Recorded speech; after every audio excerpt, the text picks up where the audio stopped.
এই যে শুনছেন যেখানে হয় রাম নাম থেকে অযোধ্যা ধাম, হরিণ নাম থেকে বৃন্দাবন ধাম, যেখানে বাউলগান ধর্মের অনুষ্ঠান, এই যে কালী পূজার হচ্ছে অনুষ্ঠান, এটা ওহিরা গান।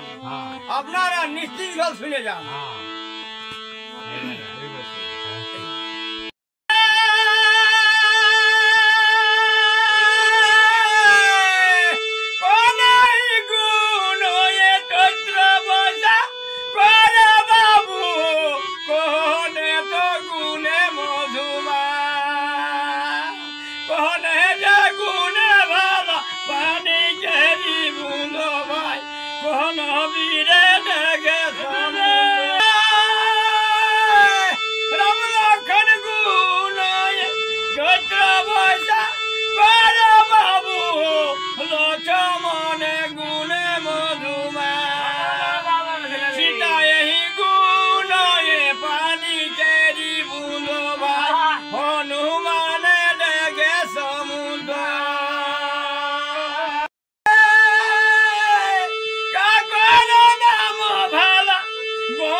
মরি যায় তো